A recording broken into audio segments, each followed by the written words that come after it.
Bienvenidos, amigos y amigas, a Historia de España para Selectividad. Mi nombre es Juan Jesús Pleguezuelo, soy profesor de Historia de Instituto y doy una calurosa bienvenida a todos esos estudiantes de segundo de bachillerato que están ansiosos por escuchar este nuevo episodio. Están hambrientos de conocimiento, están deseosos de saber qué les vamos a contar hoy. Antes de empezar con el programa, recordarte que este episodio lo puedes escuchar desde la aplicación de Podium Podcast, en la que vas a tener acceso a un montón de podcasts de muchísima calidad. También decirte que ya tienes a tu disposición los apuntes que acompañan a este podcast. Ya tenemos el libro publicado para que episodio a episodio que vayas escuchando tengas los apuntes en papel para que puedas estudiar. Tiene el enlace en mis redes sociales. Bueno, empezamos con el programa. Vamos a hablar de las preautonomías de Cataluña y País Vasco. ¿Qué es eso? Este tema es un poquito denso, pero bueno, vamos a intentar que sea ameno y sobre todo claro.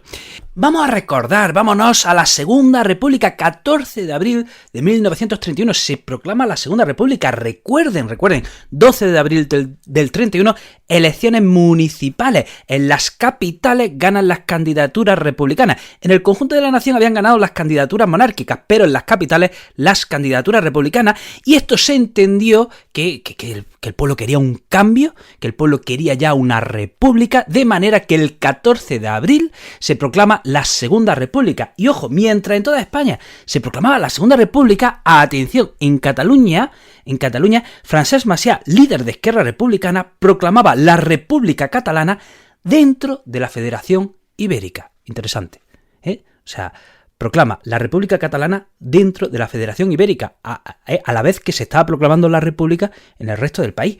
Entonces, ¿qué pasa? Esa autonomía, esa proclamación queda en suspensión. ¿A cambio de qué? A cambio de que Cataluña tuviese un estatuto de autonomía. Y se elabora ese estatuto de autonomía que se llama el Estatuto de Núria, que es aprobado en Cortes. Y el 20 de noviembre del 32 se celebran las primeras elecciones autonómicas, las primeras elecciones a la Generalitat. Francesc Macià será el primer presidente de la Generalitat. Francesc Macià es líder de Esquerra Republicana, al que hemos nombrado antes. Bien, llegamos a 1933. ¿Qué pasa en 1933? Que ganan las derechas, y hay un gobierno que en principio preside el Partido Radical. Y en medio de ese gobierno de derecha, del bienio de derecha, se produce la Revolución del 34, en octubre del 34, que tiene una gran repercusión en Asturias y en Cataluña. Y atención, ¿qué sucede en Cataluña? Pues lo mismo que había pasado en el 31. Ahora el presidente de la Generalitat, que se llamaba Lluís Companys, proclama, atención, el Estado catalán dentro de la República Federal Española. Ya saben que la Revolución del 34 fracasa, de manera que Lluís Companys es detenido y la autonomía de Cataluña, la Generalitat, queda en suspensión. Se suprime la Generalitat de Cataluña. Llegamos a febrero del 36. ¿Quiénes ganan las elecciones? El Frente Popular. Vuelve la izquierda al poder y se devuelve la autonomía a Cataluña. Se restablece la Generalitat en Cataluña. Febrero del 36. Llega la Guerra Civil y obviamente la Generalitat queda en suspenso, ¿de acuerdo? Porque ha llegado la Guerra Civil. Vamos a ver el caso del País Vasco. Miren, el PNV acepta la República a cambio de un estatuto de autonomía para el País Vasco. En junio del 31 hay un proyecto de estatuto de autonomía para el País Vasco llamado el Estatuto de Estella. Pero ¿qué pasa? Que el gobierno de la República lo paraliza porque es muy confesional. Y además este proyecto de estatuto incluía no solo Álava, Guipúzcoa y Vizcaya, sino también incluía Navarra. ¿Qué pasa? Bueno, pues que ese estatuto es paralizado porque es muy confesional, y en el año 32 se establece un nuevo proyecto que incluso llega a aprobarse en un plebiscito, pero se paraliza este proyecto de estatuto de autonomía para el País Vasco porque en el 33 ganan la derecha y ese proyecto queda en suspensión. Febrero del 36 gana la izquierda, se vuelve a retomar el proyecto de autonomía para el País Vasco, pero ¿cuándo es aprobado? En octubre del 36.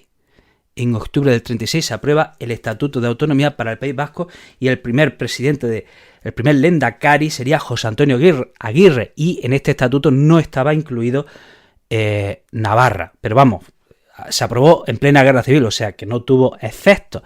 Así que así quedan la autonomía, los estatutos de autonomía del País Vasco y de Cataluña, que llega el de Cataluña, pues queda en suspensión por la Guerra Civil.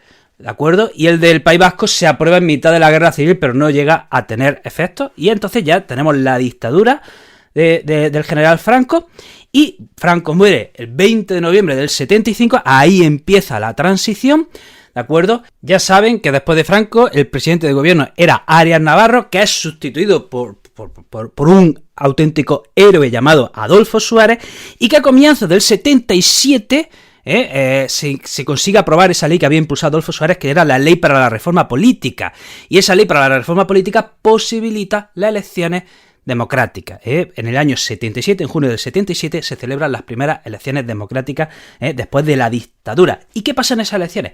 Que los nacionalistas tienen un importante resultado. Junio del 77, los nacionalistas tienen un importante resultado, tanto los nacionalistas del País Vasco como los de Cataluña. Y aquí entonces se empieza de nuevo a replantear qué pasa con esos estatutos que se suspendieron por la guerra civil. ¿Qué sucede con esos estatutos? Quieren restablecer sus respectivas autonomías que quedaron suspendidas por la guerra civil. Llegamos al 11 de septiembre del 77 y se celebra una diada en Cataluña que tiene un gran éxito.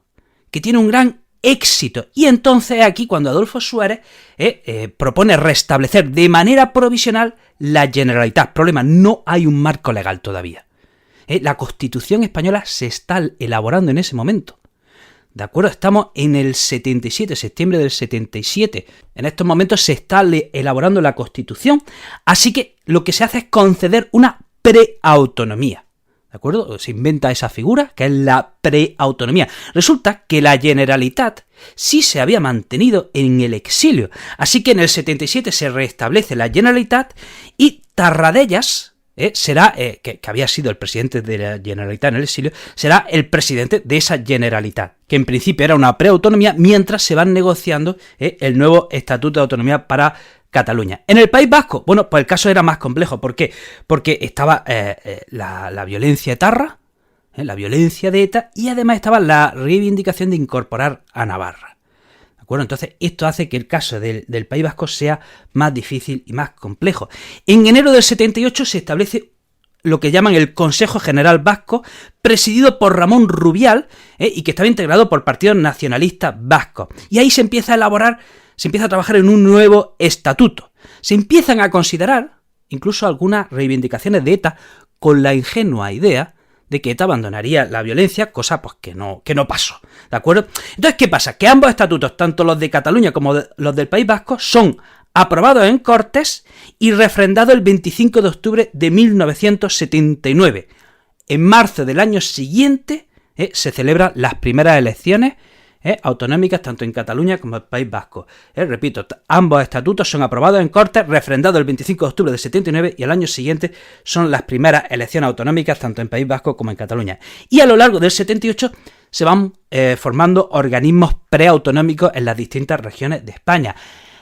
Ya está. Tema interesante, ¿verdad? Estudiante de segundo de bachillerato, a que has vibrado con este tema, con esto de las leyes, a que te encanta, yo lo sé. Bueno, hasta aquí el programa de hoy. Te recuerdo que este episodio lo puedes escuchar desde la aplicación de Podium Podcast. También decirte que puedes adquirir el libro que acompaña a este podcast, ¿de acuerdo?